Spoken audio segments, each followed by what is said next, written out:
Erke. Kişi kişim turayın dedim. Kişine aşılanıp durdum. Aşılansak menен alasың ба? Жоқ. Жай, ренжімеш. Сен не төбелескенсің ба? Жоқ, қайдағы төбелес? Жүріп кеттік мектепке барасың ба? Тоқта, мына ұрған іздер ғой. Папаң ұрды ма?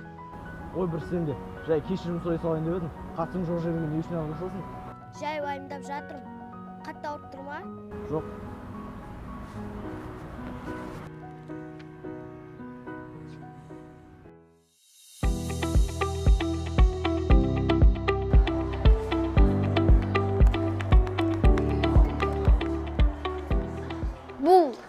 Бұл істеп жүрсің адам шошытып. Жай сен осы жаққа кіргенді көріп қалдым. Сосын кірдім. Үйге қарай бармайсың ба? Жоқ, барш бар, неге кіресің? Ойын ойнағанша сабақ оқымайсың ба? Ақыл үйретпей-ақ қойшы маған. Аған сұраса ше? Ештеңе деме. Әке, мен. Сен не? Таяқ жесең де ештеңе түсінбегенсің ба? Қашан саған айтам? Түс алды ма? Кешіріңізші, әке. Кешірімді қазір үйге барып сөйлесеміз.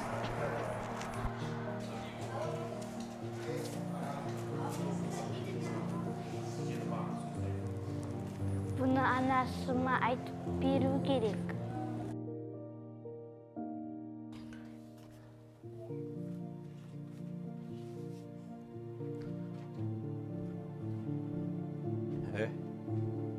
Не? Мен сендерге дұрыс тәрбие бере алмай жүрмін ба не, а? Мен сендерге қашанға айтам? Уақыттарыңды бос өткізбеңдер деп, а? Енді папа, сіз де бізге жағдай жасап берсеңізші. Қашанғы біз жұрттан келген тамақ жейміз? Қашанғы жұрттан келген киімді киеміз?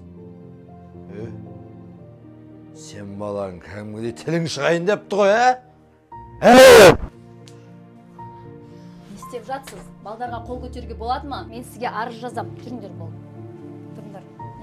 Тоқта! Тоқта! Бері кел!